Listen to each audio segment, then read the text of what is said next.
يا جماعة عشان الكلام يبقى واضح ومحدش يزعل مننا، شيكابالا من أمهر اللعيبة اللي جت في تاريخ مصر على عيني وعلى راسي، لكن شيكابالا مش أسطورة. الأسطورة لازم يكون ليه أرقام معينة. هل شيكابالا عملها؟ لا ما عملهاش. يبقى إيه؟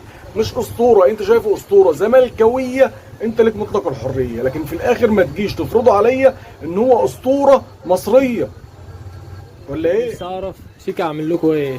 واحنا شايفينه يا عم اسطوره وجامد وكل حاجه، انا عامل لكم ايه بقى؟ انا مش فاهم. يا ابني انتوا حريقكم في ايه؟ عاملين ايه بس وحرق النوم بس؟ الله يرضى عليك يا ابني. اسطوره انت حر برضه، بس الاسطوره دي الاسطوره ده بيبقى عنده ايه؟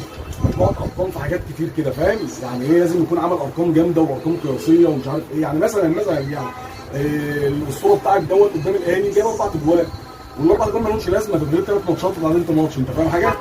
فاسطوره ازاي بقى؟ يعني هو الخطيب يعني اللي كان جاب جول؟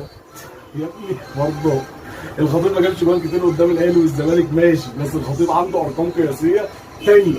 الخطيب دوت واخد احسن لاعب في افريقيا. الخطيب ده شوف واخد كام بطوله افريقيا مع النادي الاهلي وجاب لهم كام بطوله، سواء دوري وكاس وافريقيا وي. الخطيب دوت هو الهداف التاريخي للنادي الاهلي في البطولات الافريقيه. عنده ارقام يا سيدي، عنده ارقام. لكن بتاعك ده عمل ايه يعني؟ مثلا يعني عمل ايه مع الانديه؟ مثلا عمل ايه مع النادي بتاعه؟ خد كام بطوله مع النادي بتاعه؟ يعني هو حسني عبد ربه اللي خد بطوله مثلا افريقيا مثلا مع الاسماعيلي؟ يا ابني حسني عبد ربه هو اللاعب في الاسماعيلي، راجل برضه بيتقال عليه اسطوره عشان خاطر ان هو قدم شغل كويس مع المنتخب، وكان من الجيل الذهبي مع المنتخب. خد بطولات افريقيا 3 مرات، وقدر يلعب في كاس العالم للقارات، وعمل ارقام حلوه مع المنتخب. ما هو ده اللي بقول لك عليه، هو عمل ارقام معينه، عمل ارقام معينه. هو بتاعك ده بقى عمل ايه؟ الاسطوره بتاعتك ده عمل ايه مع المنتخبات؟ اللاعب عمل ايه مع منتخب مصر؟ يعني هو مثلا واحد زي وليد سليمان ده كان ايه اللي عمله مع المنتخب يعني؟ هو وليد سليمان برضه عنده ارقام من الهدافين التاريخيين للنادي الاهلي، وشال الاهلي في بطوله افريقيا، وشال الاهلي في بطوله الدوري، وشارك في ارقام كتير، وخد بطولات كتير مع النادي الاهلي. ما هو ده اللي انا عايز اوصله لك دايما. يعني مثلا يا ابني هات لي اي رقم مميز. احترف مثلا اللاعب بتاعك الاسطوره بتاعتك دي، هو احترف، عمل ارقام مثلا في الاحتراف، عمل ارقام كده خلى الناس تتكلم عليه.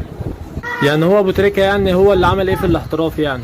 يا ابني ابو تريكه اولا جه الاهلي وعنده بتاع 26 سنه 27 سنه، ولما راح بني ياس برضه راح جاب لهم بطوله هناك. يعني النادي ما كانش عمره خد بطوله، كان مؤثر، خد حتى بطوله معاهم، وبعدين ما احترفش من صغره. وبعدين برضه ابو تريكه انت بتتكلم في ايه؟ الراجل واخد احسن لاعب في افريقيا في داخل القاره، واخد الدوري والكاس وافريقيا والسوبر وكاس عالم الانديه، واخد برونزيات وي العالم كله بيتكلم عليه. انت عشان بقى خاطر حاجه واحده ما عملهاش مثلا بروفيشنال يبقى برضه يا ابني افهم بس الفكره.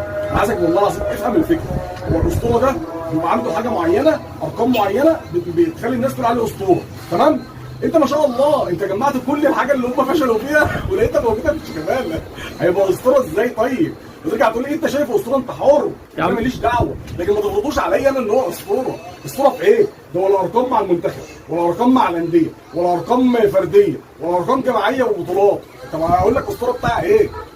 انا نفسي افهم هو احلامنا بتاع ايه يعني. والله بجد يا ابني الواحد ما كانش عايز اتكلم عليه والله، بس انت بقى اللي ايه اللي حبيت ان انا اتكلم. عموما انت شايف اسطوره يا عم انتوا مش فاهمين، انتوا ما بتفهموش حاجه يا عم. أيوة مش هتكلم معاك.